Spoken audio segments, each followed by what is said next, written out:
offering all the local candidates that are going to be running in the upcoming elections, if they want to come in and talk, get their name out, get people to know them a little bit better, they're welcome to come in here, all of them. Today, we have Jill Woolbright with us, who is running for County School Board, which she has been on before.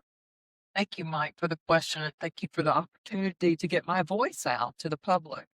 Um, I was on the board in 2020, 2022, uh, and then barely missed the reelection.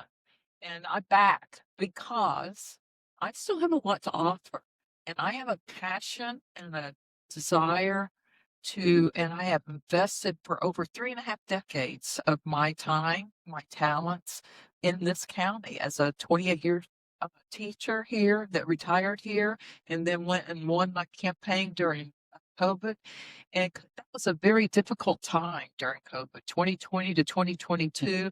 It was horrible for Sure was. everybody. There was not a person in America or and especially Flagler County that were not affected. It was a horrible time for the schools. It was a horrible time for the teachers, the staff, and the students and the parents, and for school board members. And that next reelection, neither one of them incumbents were reelected. And I think that it was such a dark time uh, for the families then. So I am back.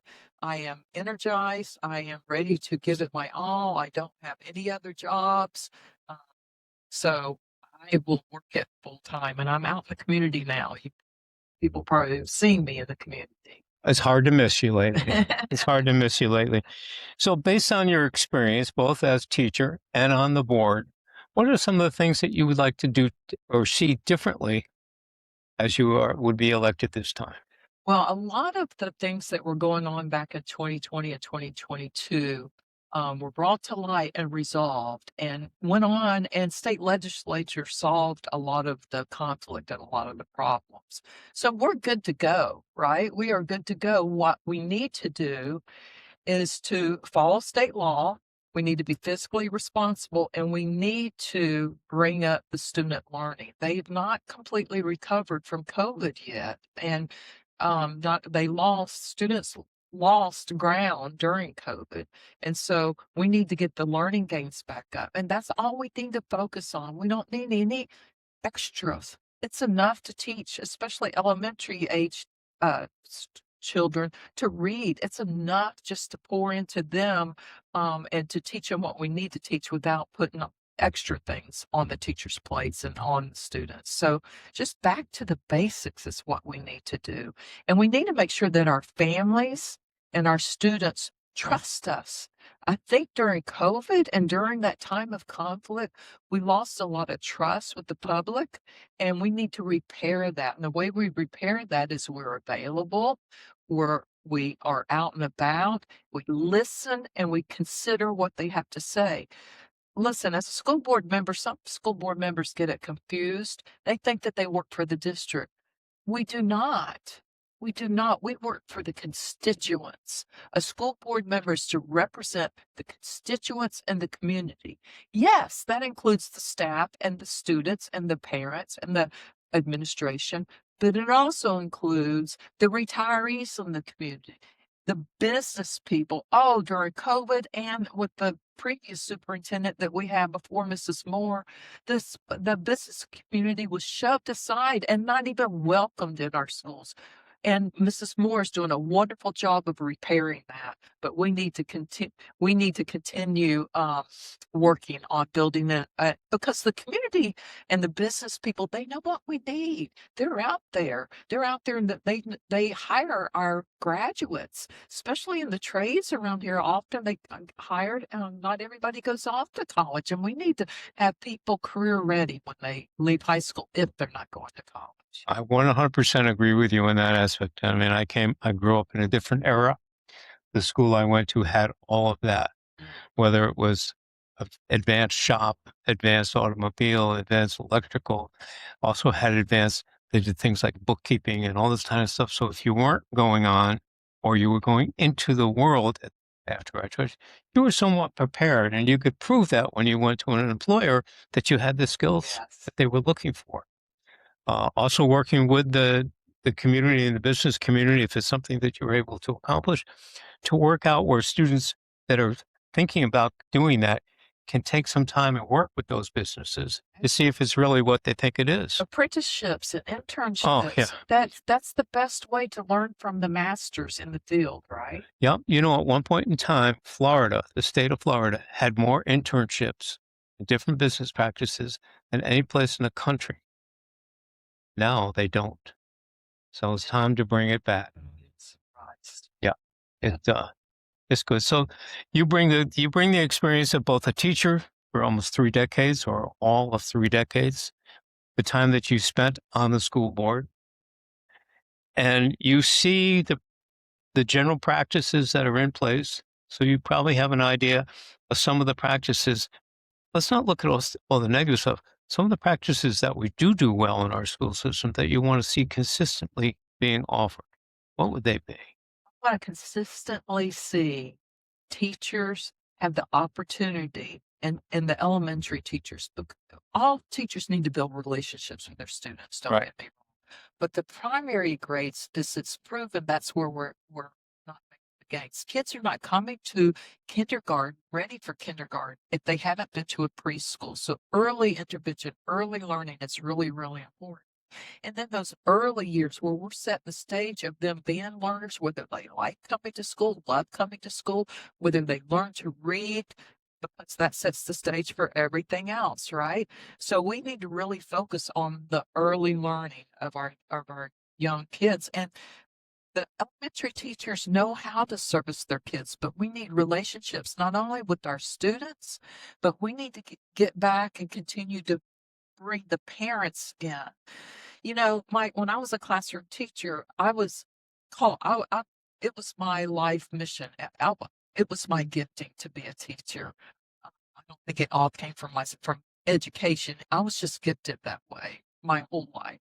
So the way that I got my students to succeed, and I was mostly a fifth and sixth grade teacher. So I would build a relationship with the student, and I would hold them accountable and I would hold expectations for what they needed. So the art and science of being a teacher is being able to discern the ability level of your student. If you're teaching math, you need to know what they do know and what they don't know, and if there's gaps in their learning because it builds, correct? So I would scaffold that so that each student would be challenged but not over challenged, and the bright kids wouldn't be under challenged, right? Otherwise, they're just spitting out what they already know. Right. So that's part of the art and gift and discernment of being able to know what each individual student, and that takes time. Well, I love to start that with having my parents come in for conferences because they know, when you've got a class of 20, 25 kids, it takes time to learn all their personalities, all that they do. Well, when the parent comes in, they know their child and they are a wealth of information to tell me about little Johnny or little Susie, what they like, what they don't like, what their problems are, if they have any issues, what their favorite pastime. That's a way to get a kid to talk or to get them to write or to get them to read, to find out what they love. So just building that relationship with the parents and having the student there with the parent when we converse and building trust in that network of teacher, student, and family.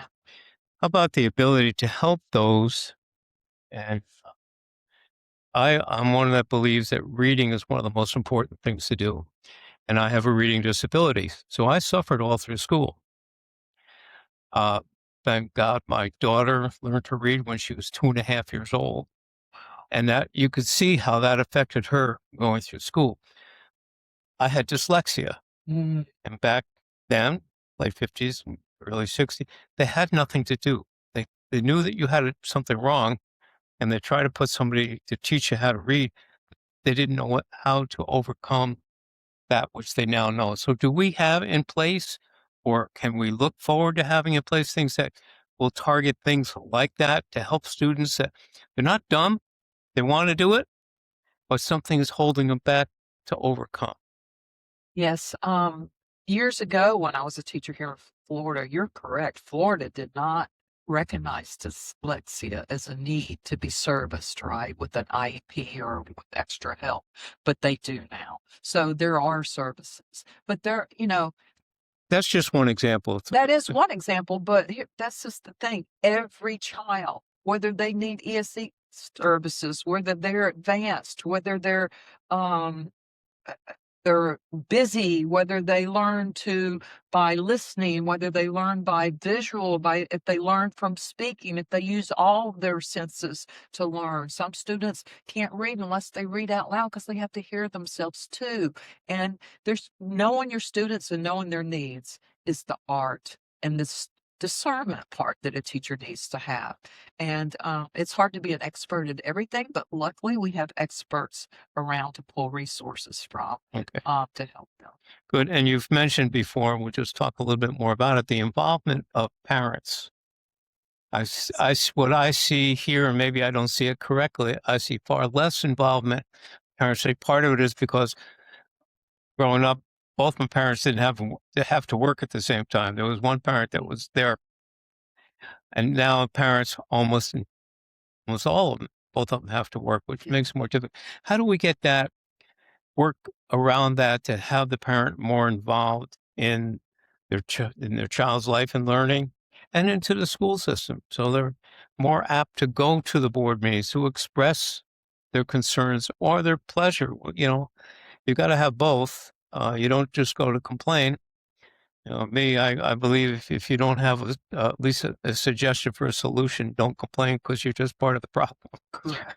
But what's your thoughts on getting parental more involvement?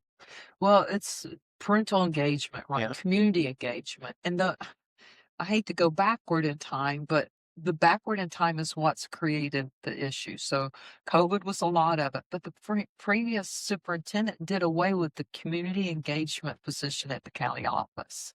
So that right there speaks volumes. And then being COVID, we weren't allowed to engage with the community. So it's been, and then people get into habits and routines, and then social media, texting, apps and stuff, all the electronics, the technology kind of took over. But what we've learned in technology is that technology is one thing, but people still need relationships. They still need face to face. So the schools are trying to have not gotten the parents back in like we need them to be, like they were prior to COVID. However, we need to do more and more to engage them, to want them to come. If they what comes first, the chicken or the egg? If they don't feel heard when they do come, or they don't feel like someone responds to them correctly when they do come, or there's no resolution to things that they ask for, then they're not going to come again. And they're not going to come into our rooms. And some had horrible experiences. The people the hardest to get in are the people that had horrible experiences as children or as youth themselves going through school. So they don't want anything to do with school other than to send their child to you, right? Because they don't they don't feel good when they walk in school buildings. So there are a lot of creative things we can do to bring some fun to the school, to bring it where there's not a heavy duty pressure for a parent to answer questions or to feel like they're on the spot answering for their child, right? Just simple things like if we have PTO, maybe like providing dinner, get donors to I mean, the community is so willing to pour into our schools, and they do. And with the Education Foundation, to maybe do some incentives to make it easier for mom and dad that come home from school, right, or come home from work, and then the school wants to meet with them again to maybe have pizza for dinner or something there so that they can come and just being available, responding, being out and about. I used to go to my students' sports games. I used to go to their cheerleading or their dance or anything. And then they would invite me because little Johnny knew that Miss Woolbright went. You know, people that teach or that are in the profession, put in a lot of time, especially the elementary grades, but they do it because they love it. So that stuff would feed my soul, so to speak. It wouldn't drain me. Yeah, I hear that. I tell people that two of my greatest mentors, two of my teachers, uh, they were both in junior high school. Back then we had junior high, 7th, 8th, and 9th was the way our school system worked. But they were both my teachers. One of them was a English and history teacher, and the other one was an art teacher. I ended up taking the art class in 9th grade because I thought it was going to be easy. Well, this teacher didn't make it easy. He wanted you to learn a lot of stuff, and it wasn't just about drawing or doing that kind of stuff. And I was really blessed when I moved here and found out that that teacher, that art teacher, was living around the corner, basically, right here Wow. on coast. Great man. His name was Peter Soretta. I don't know if you know Peter or knew Peter. He's a great artist. And it was a great thing because I got to go once a quarter. We go and meet, have lunch, and just talk about the old days, that kind of stuff. And the other teacher passed away before I moved down here, so I didn't get to meet with him often. But two of my greatest mentors that I can remember now was the way they cared about their students. Okay, were teachers. Well, they say that a good teacher, you can tell a good teacher by and students don't remember what you taught them. They might remember that you taught them a lot or you did teach them much, but they always remember how you made them feel. And since you got personal, Mike, that's kind of my personal why. When I grew up, I grew up in Atlanta and I did not have like a normal leave it to beaver functioning family, if you know what I mean. And I will say that there were a lot of things going on at home that if a teacher back then, which they were different, they were untouchables. Teachers were here, students were in their seats, and you did. But if a teacher had tried to get to know me or to poured in just a little, built a relationship with me, maybe someone could have helped me when I was a child through some things that I went. Exactly. So that's my drive. I don't want another child to go through school without connecting with a caring human being that's looking out for their best interests. Yeah, that might not be in your job description, It might not. but it should be. Okay, if you have, and I know for many teachers, it's because they have a heart to teach. Yes. It's not about making $1 million because that ain't going to happen. But if you have the heart to do it, those kinds of things will happen. Well, we are getting to an end of today. Believe it or not, it's going to. So I'm going to ask you just to wrap up. Basically, at one point in time, I was going to say, okay, Jill, what's your platform? Well, we've gone through a lot of that already, but how would you like to wrap this up and tell the people why should we vote for Jill? Well, You should vote for Jill Woolbright because I have all the experience of what it takes to help students achieve. Now, that's not really the job of the school board, right? We oversee policies right. that help get there, but I know what it takes and what they need in order. I know how students learn. Secondly, I have experience on the board during a god awful time for the Mhm. whole country, and it was not easy, but I persevered, and I am resilient, and I am strong, and I don't rattle easily, and I could stay focused on the task at hand. The task at hand is to make sure that our children feel safe when they're at school, to provide an environment where our children can learn, to make sure that our families and community feel welcomed in our schools and welcome to participate and to make their opinions and needs voice, and to make sure that our children are learning and take out all the unnecessary stuff.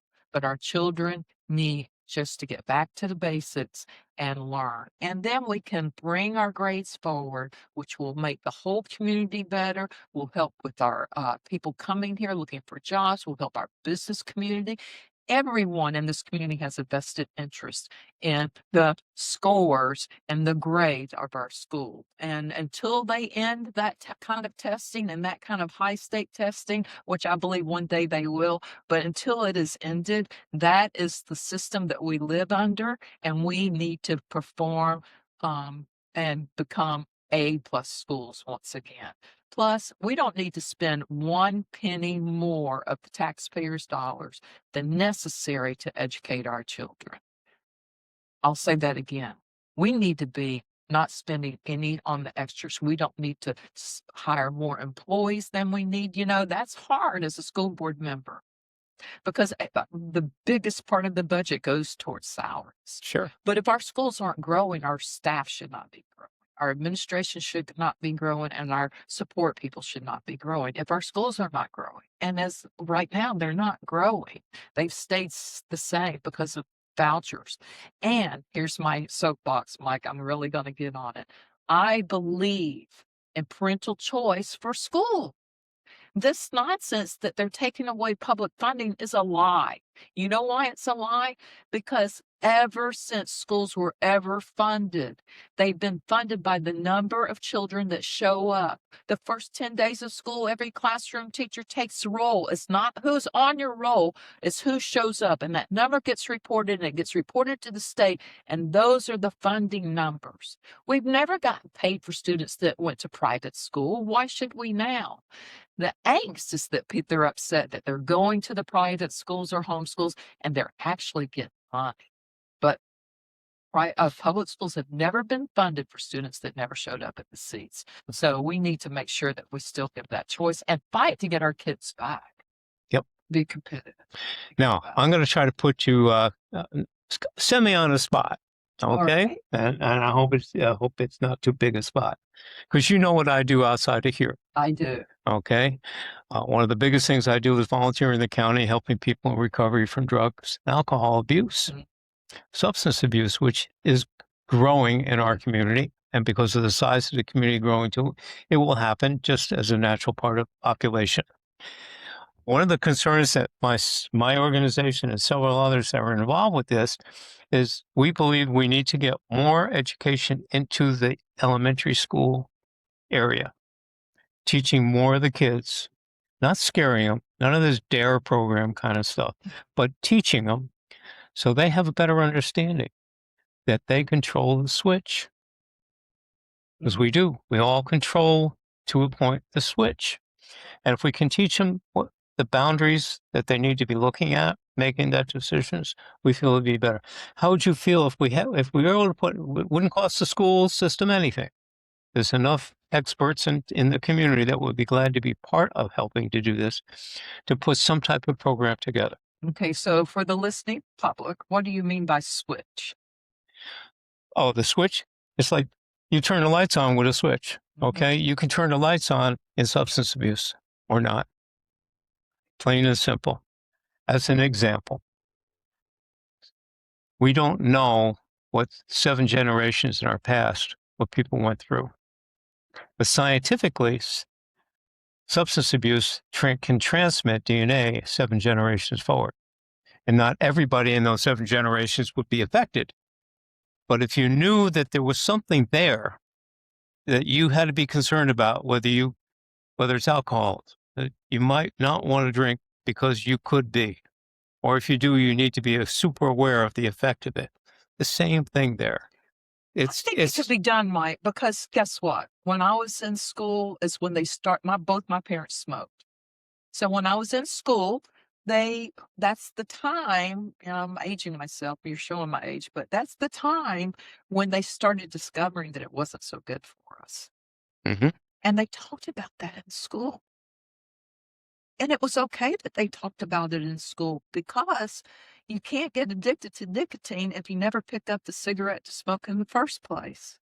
Right? So I think that's what you're saying, the switch. That's it. That's it. And so there's nothing wrong with educating the realities of what tobacco did to our bodies back then. And there's nothing wrong with educating children the realities of what alcohol and drugs do to their body.